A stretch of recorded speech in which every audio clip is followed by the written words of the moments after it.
If you know what's best for you and you have a plan in your mind and you have it all worked out about how it's going to go, yes, it's not going to go according to plan, but if you let other people's opinions keep you from doing something that you really want to do, you're not even going to start it. Welcome to the Strategic Momentum Podcast, the show where we share tips, stories, and advice from progressive leaders on what it takes to break through that business inertia and propel you and your business forward. I'm your host, Connie Steele. Many of us struggle to feel empowered in our work and personal life. And for many women, we negotiate against ourselves and go through self-doubt, which can negatively affect our professional momentum. What's needed are more role models to set an example of how to fearlessly build a passion-driven career that combines risk-taking and a positive attitude to build the life and relationships we want. Our guest today is one such example.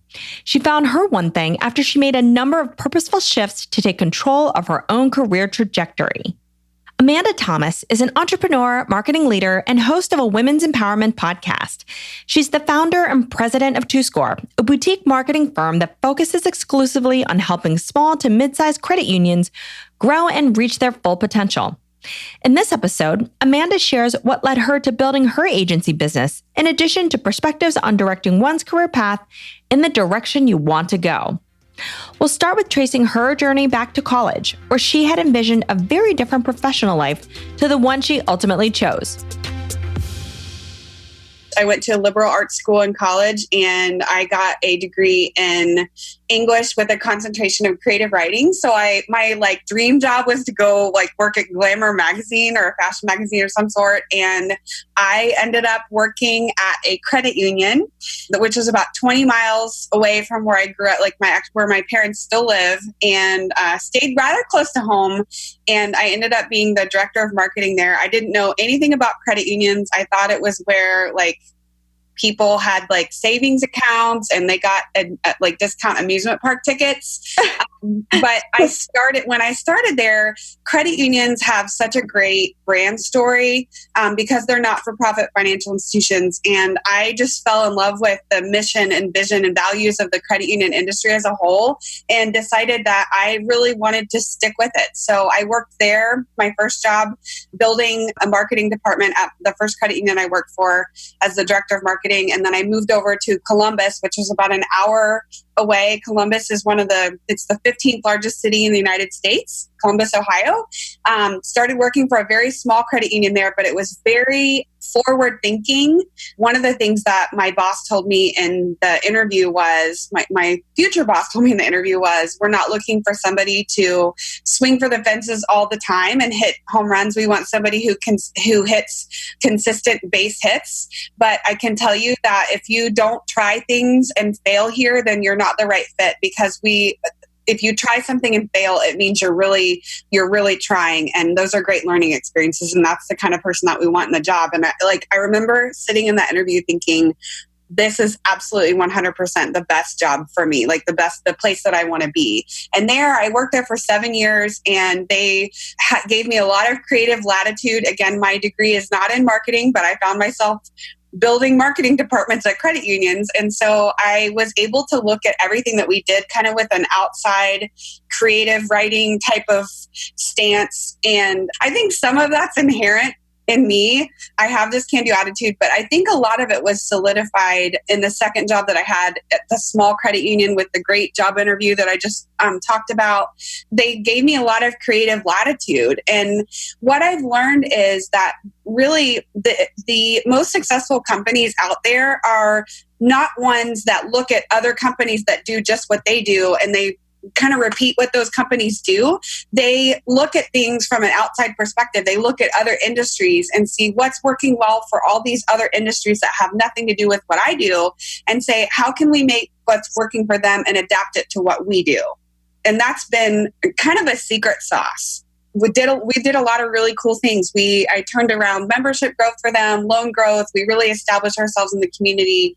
And in the process of that, I won several state and national and international awards for what we had done. And it gave me even greater love of credit unions, a greater love of specifically organizational culture and leadership development in any institution. And that's really what I focus on now with my clients at TwoScore. And so being able to take that outside perspective from different industries and applying it to yours, it seems like that's that whole sort of test and learn mentality ultimately, right?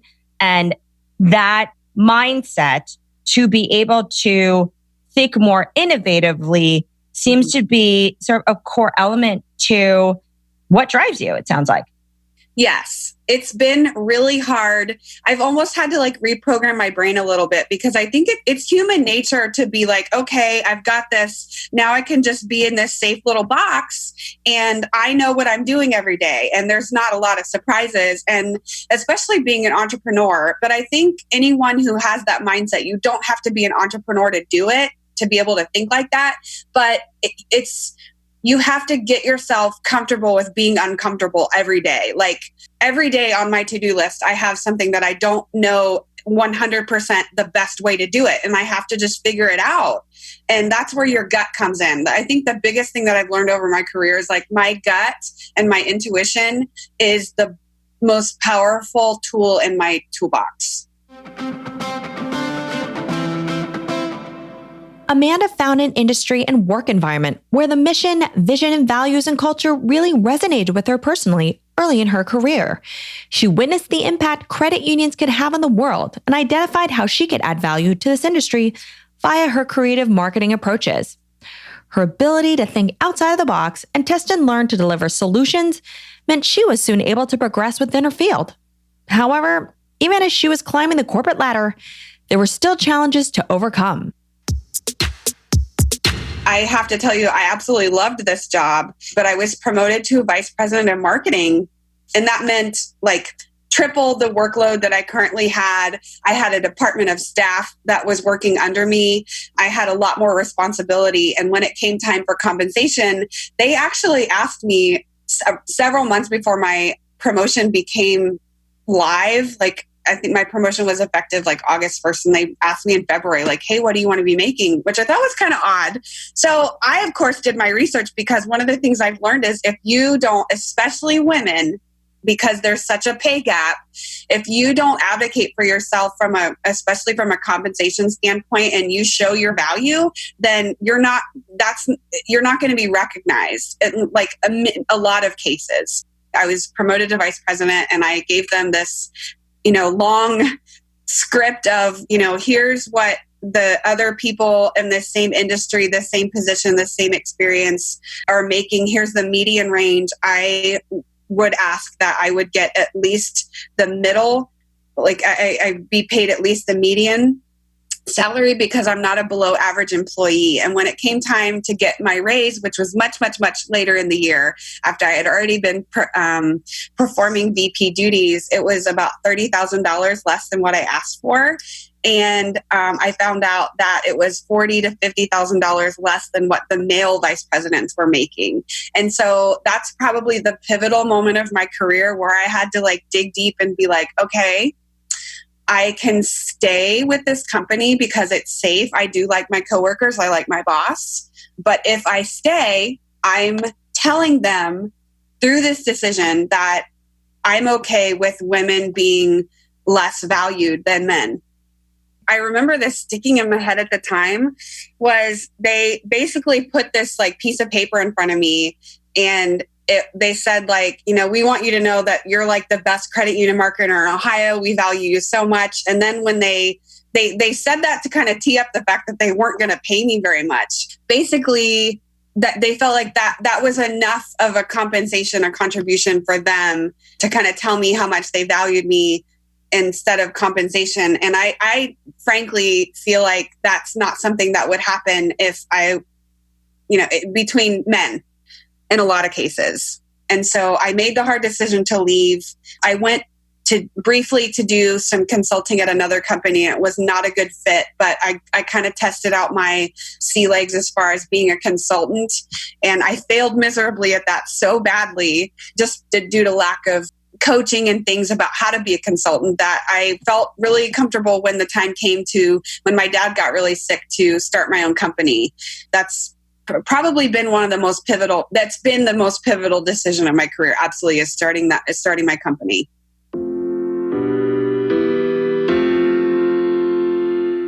Despite demonstrating her value, Amanda's contribution was not being recognized in her organization.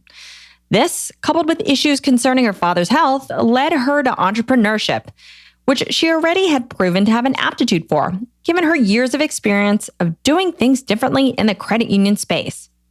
She decided to forego the stability of her existing position and strike out on her own. She had built her own personal brand in the industry she loved and believed she could succeed despite the doubters around her. My family is super important to me, and my dad was in the hospital he was in the hospital about 5 times over about a 6-month period of time.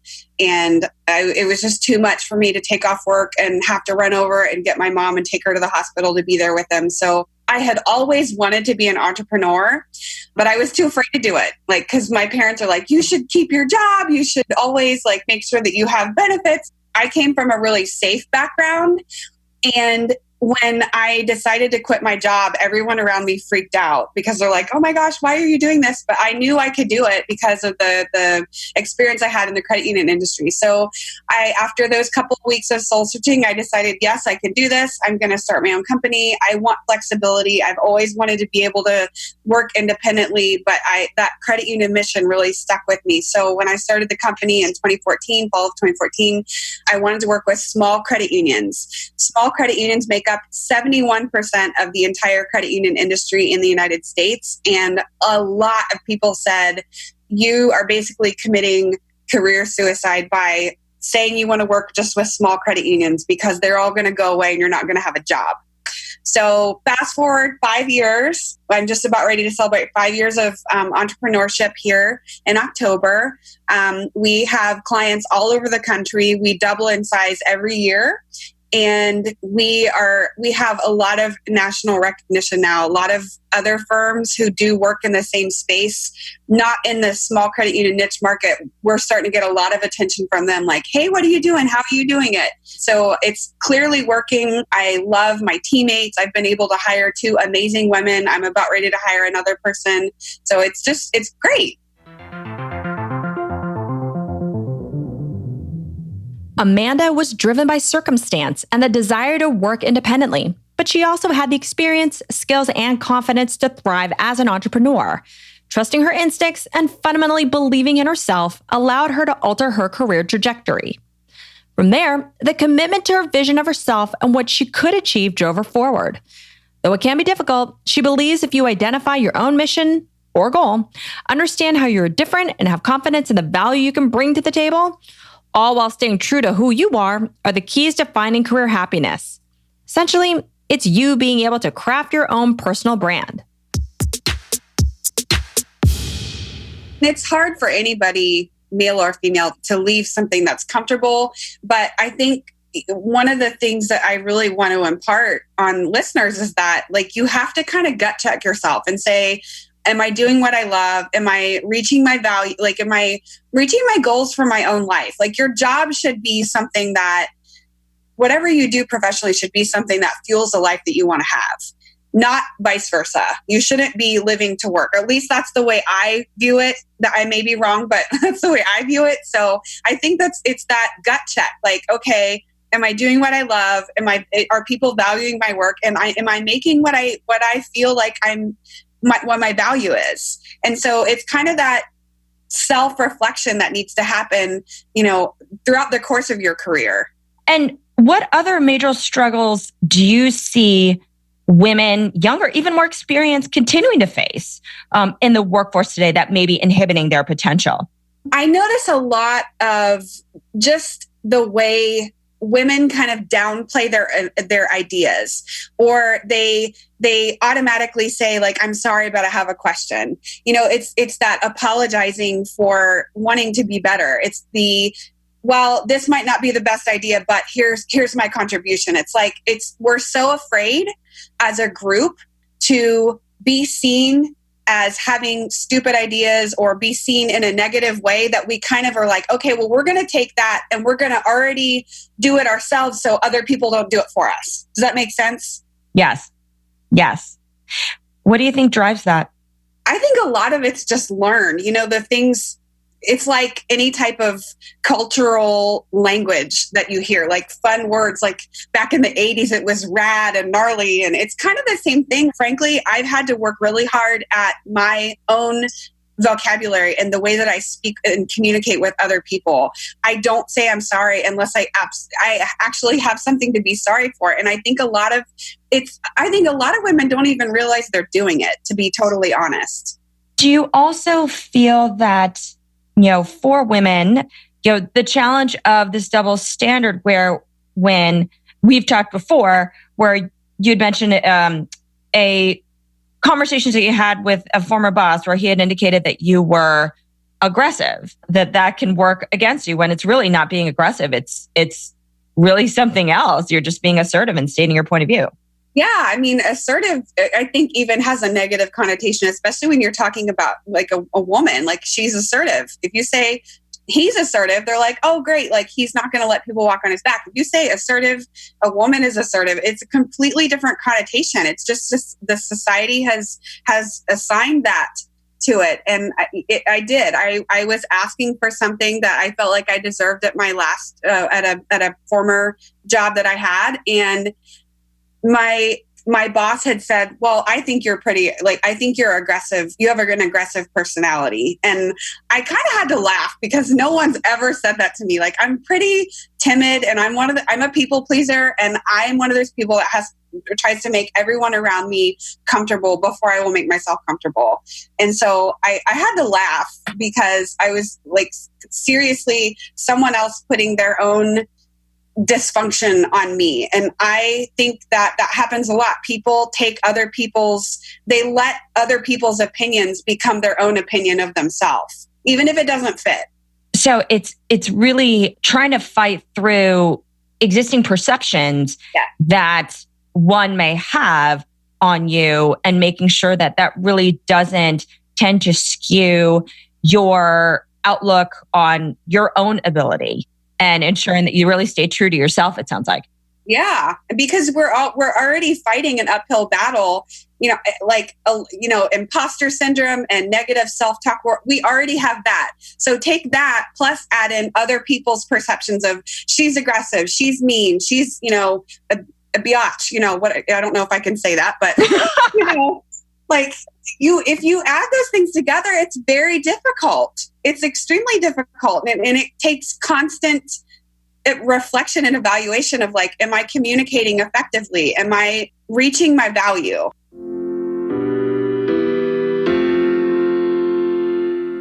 There's still plenty of external factors that are holding women back from achieving their full potential in the workplace.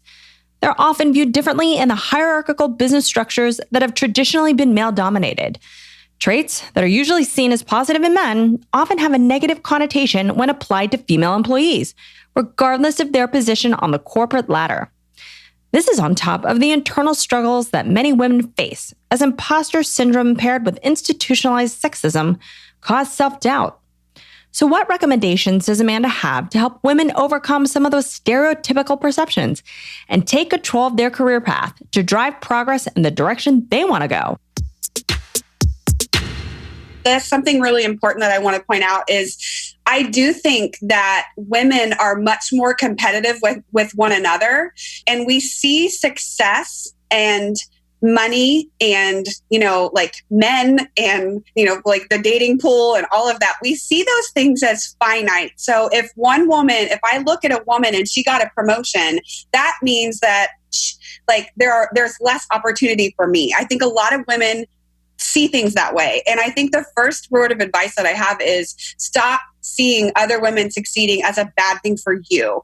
There is enough success for all of us, and we need to start building each other up instead of tearing other people down to get what we feel like is ours. I feel like that's number one. I wouldn't be sitting here today if I hadn't had people around me like mentors and, other, I call them my board of directors, where I have like a coach and a mentor and other entrepreneur friends that I talk to regularly, even way before I started my company. I think it's really important to have people who speak into your life who kind of help you, hold you accountable to A, setting goals, and B, making sure that you're doing the work to attain those. So really early on in my career, I always made sure that I had them around me. Number two is more individual than that. I think it's very important for anyone who wants to go to make the switch from this is my life and I need to do, I need to figure out what is most important for me in my life. What kind of life do I want to have? Where do I want to live?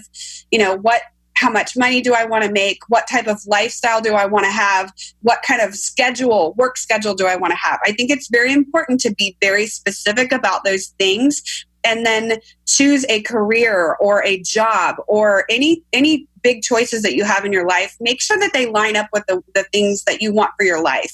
Because a lot of times you'll see people who you ask them at 50 years old, how did you get into that line of work? Well, it was the first job that was available, and then they just got stuck there. So time flies, and you want to make sure that you're very diligent and you're a big advocate for the own life that you want to have.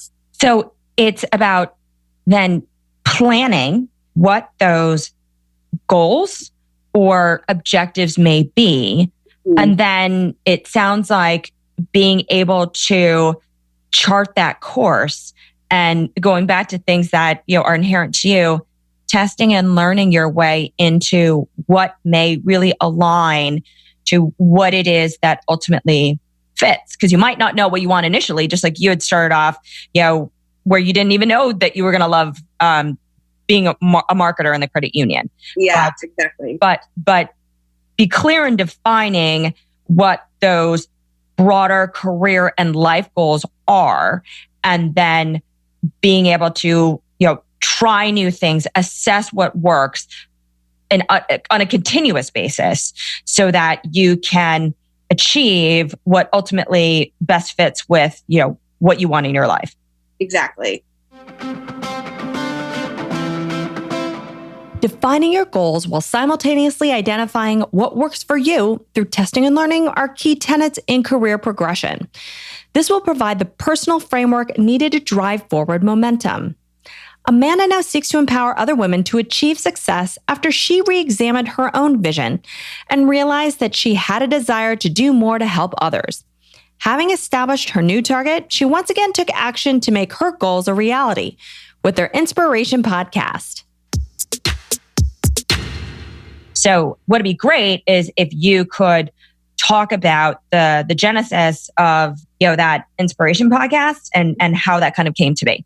The genesis of the Inspiration podcast, which we started 2 years ago in June, was just kind of one of those things that came out of the gut check. Am I doing work that lights me up? Am I reaching my vision? Am I reaching my goals that I have for my life and my career and things that light me up? And I remember sitting at a coffee shop with my coworker. I had one teammate at the time, and we had both talked a lot about, there's something to this women's empowerment thing in credit unions because, it's historically been a male-dominated space, and we're starting to see a lot more women CEOs out there, and they love the leadership development. They call us their coaches, even though we're their marketing consultants. There's something to this. And again, going back to my gut instinct, I want to do something that's before anybody else does it in this industry.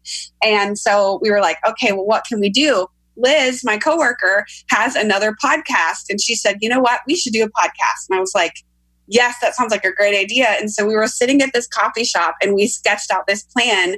Her husband is a graphic designer, and we sent him kind of what we were thinking, and we came up with a name and a logo within a couple of hours. And I remember him sending, he emailed it back to her, and she said, this is our logo. And we both got really teary, yes, this is it. This is what we want to do. And it's all about asking yourself, am I lit up? Am I fulfilling my potential? Am I doing everything that that I've set out to do? That's how the podcast started. How is your definition of what career success, or how is that definition of career success, how has that evolved from when you started in the workforce to now? goodness, that's a good question. I have this vision of a Polaroid photo in my head, and you take the photo and then you have to shake it and let time happen to see what makes the picture show up. And I feel like your career and your life is all about that Polaroid photo. Life is going to happen to you, and it's what you do at those pivotal moments that really helps shape success in any area of life. What did you realize was important? Maybe there were several things to progress ultimately in the way that you wanted versus potentially being shaped by the environment around you or, others' perspective of what it should be.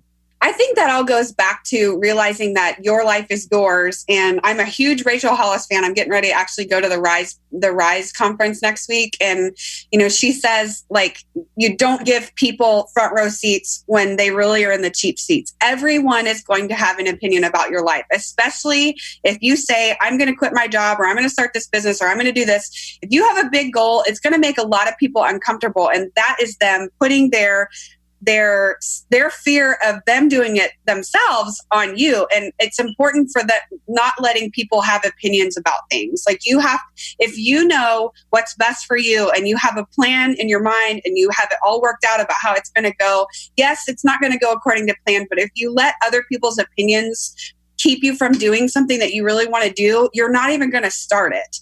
And I actually, last year, late in the year, I found myself kind of low and in this place where I felt like my fire for what I had done had diminished a little bit. And yes, I was going through a lot. My husband was in a war zone in Afghanistan, and I was living in constant trauma every day, worried about his safety. And I think that was some to do with it, just life circumstances. But I remember talking to a friend of mine who's an author, and she said, you have to give yourself permission to want more. And just because you've experienced, you've started a company and it's great, and a lot of people would look at that and think, oh my gosh, you're there.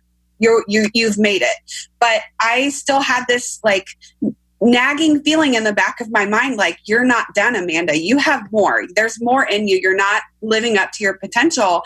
And I had to go back to being in my, mid to late 20s of having to make that decision again. I was surprised. I'm 39 now, and I thought, okay, well, I won't have to make any more decisions like that. So I was kind of shocked. It kind of slapped me around in the face. Okay, there's more to you. And so I'm planning a whole other side of my business now, and I'm planning to write a book. And I'm planning to do a couple of other big things professionally that I never thought that I would try. And it's all about listening to that gut. And you may not always know what it is, but the main point that I'm trying to say here, and it's taking me a long time to say it, is give yourself permission if you don't feel like you're doing what you want to be doing, if you're not doing everything, if you're not living up to your potential. So what advice would you impart on your younger self? Advice that I would impart on my younger self is absolutely do not let other people's opinion of you become your own opinion of you. And to close, any last words of wisdom?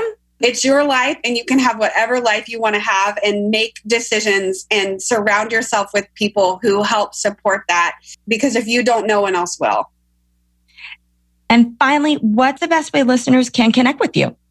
Instagram. It's at Adventures in Heels, because I love shoes and travel. Thank you so much for being on the show today. Loved this, interesting story and perspective on really taking stock of what it is you personally would want to do and how to empower your own career and shape your own career trajectory. It was absolute pleasure. Thank you so much, Connie. I've had a great time today. To reach your full career potential, focus on creating your own brand story, and then your business story. Finding empowerment to build your brand starts with listening to your gut, aligning your instincts with your desired goals, and being unafraid to operate outside the box so you can learn through trial and error along the way. Playing it safe or allowing others to box you in as women, and really as any gender or identity, is a roadblock on the path to fulfillment. Ultimately, you need to be continually mindful of your vision and push yourself to achieve the momentum that will drive your professional and personal life forward. Thanks for listening to the Strategic Momentum Podcast. You can connect with Amanda on Instagram at Adventures in Heels. If you've liked what you heard, please share this episode with at least one person who you think could benefit from hearing about how to take back control and reshape your own career path. To get show notes, links, and more tips and advice from this episode, you can visit us on our new website at strategicmomentum.co. On our site, you'll not only find all the content from our past episodes, but we'd love for you to contribute to all the great work and career advice we've collected over the years. And please subscribe to the show on Apple Podcasts, Stitcher Radio, Spotify, or wherever you get your podcasts. I'm Connie Steele, and you've been listening to the Strategic Momentum Podcast.